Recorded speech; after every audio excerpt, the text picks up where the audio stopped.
say that P2B, as a presidential flag bearer with a strong northern politician, will defeat Tinubu comes 2027. Oh my goodness. What a day to be alive.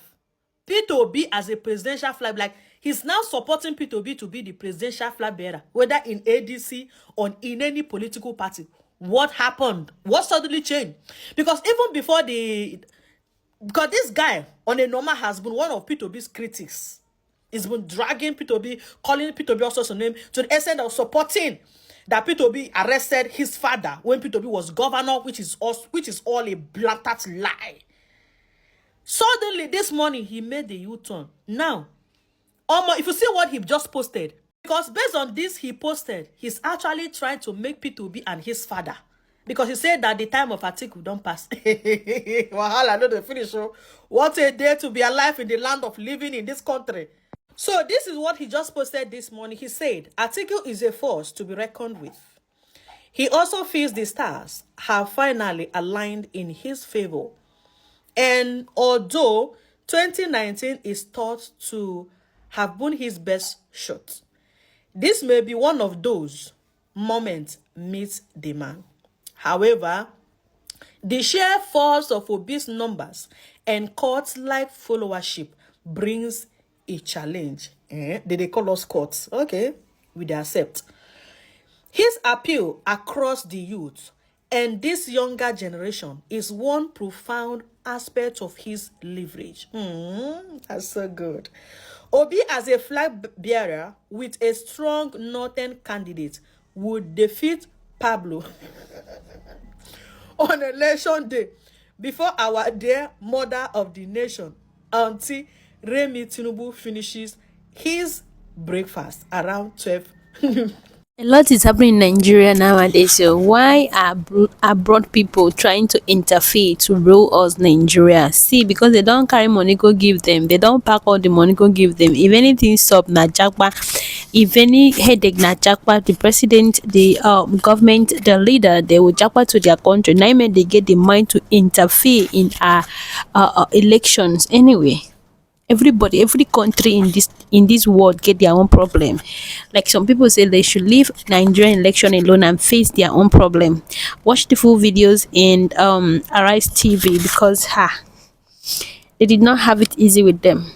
The United States mission in Nigeria on Tuesday highlighted Nigeria's plummeting economy. In a startling post on X, the post referenced various media outlets, including a publication by the Africa Report titled Nigeria's Ruling Class Splashes Billions on Government Houses. The report highlighted how governors lavished billions on building or renovating government houses despite the prevailing economic hardship in the country. It also noted that while President Bola Ahmed Tinubu asked Nigerians to endure the economic hardship resulting from his policies, the governors do not share in the sacrifice. The U.S. mission also shared quotes from transparency and accountability advocacy groups on its official handle, eliciting a flurry of reactions. Let me take the tweet from the U.S. mission. They wrote, while Nigerians are urged to endure economic hardship like labor pains, some governors are splurging billions on new government houses.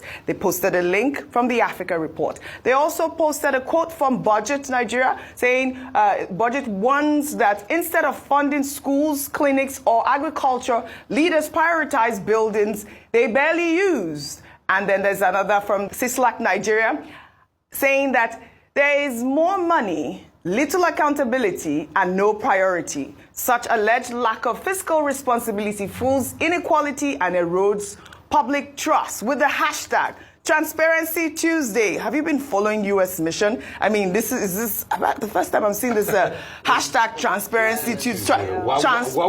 They are not holding back. And I didn't understand why that tweet came out yesterday with the, that hashtag Transparency Tuesday, but I'll come to you.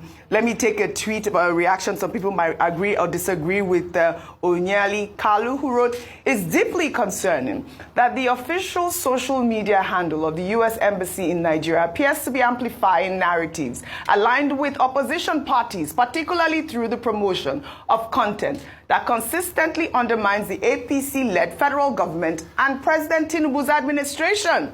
While we respect the sovereignty of nations and the principles of free speech, it is expected that foreign diplomatic missions operate with neutrality, especially in a sensitive and highly polarized political climate. Any perception of bias, intentional or otherwise, risks compromising the spirit of mutual respect and non-interference that guides international diplomacy. Nigeria's democracy must be left to Nigerians. We welcome constructive engagement from our international partners, but not in a way that could embolden domestic actors bent on destabilization under the guise of political opposition. I mean, that is a thought there. Very beautifully Do you like that? Very beautifully expressed. Yeah. I think it encompasses it all. Yeah. There's several issues, but I think the main issue, that the biggest takeaway from this is, are we comfortable with any country that is outside of our borders, being this vocal with regards to criticizing a sitting government?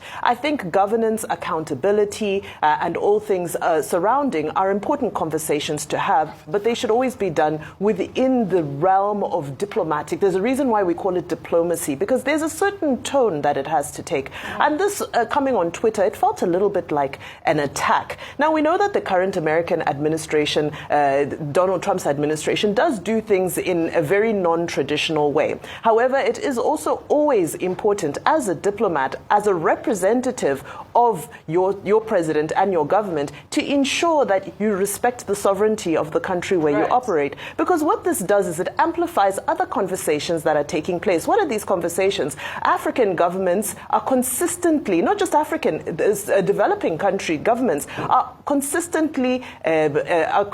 accusing some of these global superpowers of interfering, of instigating regime change, of doing what we call color revolutions, which is when they get involved with various NGOs and sectors of opposition to destabilize the nation. So that is of huge concern. Yes. And it also follows, if you remember, around Democracy Day, there was also a communique that was issued around freedom of speech and so forth, which embodied the rest of the diplomatic core. At least the tone of that particular message had been more around the realms of the rule of law. But this one really felt extremely charged and opinionated. Is it true? Yes. The governors are enjoying a largesse as a result of the removal of fuel subsidy. FAC allocations have gone sky high and they're enjoying that. And we're not seeing a lot of developmental initiatives from it. It's correct. However, this is not how we would expect a diplomatic mission to comment on the politics of the day. Diplomatic missions are always supposed to remain non-partisan. Well said, Vimbai, well said. I mean, talking about some of the comments that they raised, Mission X, I mean, especially with the governors and all of that. Meanwhile, Kaduna State Governor Uba Sani has said that it will be nearly impossible for any Nigerian governor to oppose President Bola Ahmed Tinubu's re-election bid in 2027. Speaking at the Sir Ahmadu Bello Memorial Foundation's two-day government citizen engagement event in Kaduna on Tuesday, Uba Sani attributed this unwavering support to Tinubu's unprecedented level of assistance to state governors and local governments, surpassing any previous president in Nigeria's history. He argued that this significant backing has fostered broad loyalty among sub-national leaders. Let's take a look. Most of us who are the leaders in northern Nigeria, I think we should be open enough to take the blame, because there was silence. Where was our voices? Nobody was speaking in the last 10 years. Nobody was speaking in the last 15 years. Nobody was talking in the last 20 years. And we were sitting watching. The developmental indices in northern Nigeria, both the northwest, the northeast, and the north central, have deteriorated completely in the last 20 years to date. If we don't take very serious action, we might not have a region called the northern Nigeria. So we have to be careful. And we should stop blaming President Bola Ahmed Tinubu. I can attest to the fact that we are getting a lot of support from President Bola Ahmed Tinubu. And this support is not because we are APC governors. The support quote across all governors, irrespective of party affiliation. That is why today I am not sure if there's any governor in Nigeria that can come out and say that he can go against the president, because the president is doing to us what no president in the history of Nigeria have done for subnationals in terms of support. All right, Uba Sani here, he has made this point, and he actually got a lot of Nigerians speaking, but he actually spoke the truth. A lot of governors are getting support from, the federal government in terms of all the allocations and everything that, has been going on so far since the president assumed office. Your thoughts? In as much as I like Uba Sani, I disagree with him. You have no right to say that. Yes, they get support. Is the money free? Is it not the money from the sufferings we are going through with subsidy removal that is now being channeled to the state? So it's one way or the other. It's still our money, and you should stop acting like President Tinubu is dashing them the money. It's still our money. It's our common. No. With due respect, Mr. Obasani, you're wrong. Okay. Every governor has a right to be able to support whoever they are going to support. All right. The largesse is from the federal port, our commonwealth. It's not that President Tinubu is out of his volition. And these were part of the things he said when he removed subsidy removal. And with due respect, Nigerians are suffering the effect of the subsidy removal. So he should not even go there. And please, with due respect, this mindset that it's a governor that determines who wins the state mindset that we have, it's not true. Okay. Ifeanyi Okowa was from Delta State. He lost Delta State. He was vice presidential candidate in last year. He lost Delta State to Peter Obi. So please, let's even... he's talking partisanship now. This I don't support. But what about the fact that he said no governor will oppose Tinubu? No governor will oppose. He has no right. He should speak for himself. Or is it all the governors? How will he speak for all the governors? Okay, go ahead. I'm even shocked that Obasanjo is saying something like this. Go ahead. I respect him too much for him to say something like that now. He should speak for himself. Is it all the governors? I know governors that will oppose Tinubu and they will come out and will tell you. Moving on. As regards the American thing, see, we open ourselves up to the Americans to do all of this. Yes, I get your point totally about sovereignty. I also get your point that what they are saying is right. But we open ourselves up. Are we not the same Nigerians that are so quick to go and say, give them visa ban, politicians that are doing wrong in this country? Are we not the same Nigerians that are so quick to go and open our ports down for them to be able to give us aid? Are we not the Nigerians that are so dependent on their aid? Is it today we know that America always interferes in global politics? Salvador Allende in Chile. Is it today that we know that America funded a national daily in Chile to be able to usurp Salvador Allende and supported the likes of Augusto Pinochet? Is it today we know? It's not today we know now. So let's stop deceiving ourselves. All the NGOs that you see that are cited, their budget and all of that, is it today we know that NGOs get funding from American governments? So let's stop deceiving ourselves. That's why we say for us to be a sovereign nation, we must start with credible, sensible leadership. A leadership that caters to his own people. A leadership that does not disgrace his own people. When they get a lot of money, they go and build government houses. Right. A leadership that invests in the welfare of his own people. So that's where we should start from. It's not today Americans will be poke-nosing into the affairs of every government, and they will constantly poke-nose. Well, in this country, when we had to wait for John Kerry to come and broker peace deal between Buhari and Goodluck Jonathan, are we not the ones constantly calling them for peace? Is it not the same political actors that are bringing them to meddle into our affairs if it favors them or it doesn't favor them? Right. So why are we surprised? All right. Dr. Abati, your thoughts on just both? to state a principle of international, customary international law. Article 41 of the Vienna Convention on Diplomatic Relations, 1969, states the principle of non-interference in domestic affairs. And the whole idea of it is to ensure cordial and stable relations between missions operating in host countries. So what the United States has done will seem very unusual, because if you look at Article 2, Sub 4 and Sub 7 of the UN Charter, it also includes this prohibition of interference in domestic affairs. Also, that was the decision of the International Court of Justice in DRC versus Uganda. So that's the position of the law.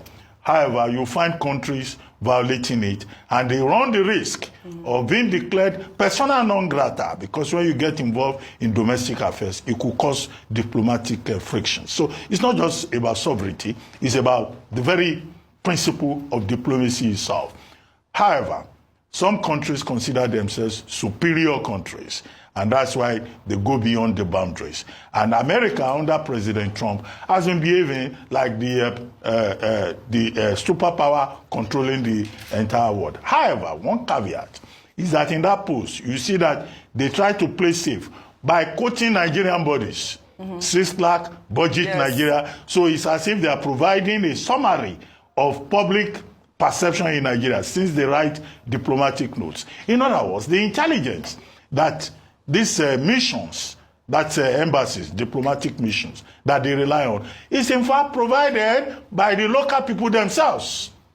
And so you have a country where people are criticizing their government, they are demarketing their own country. If they want to write their diplomatic notes, their dispatches, they just summarize what Nigerians are saying. So if you take them to task, the other side of it is that, well, we're just reflecting public opinion. What they have said about transparency and accountability, I ask the question, is it true or false? Answer.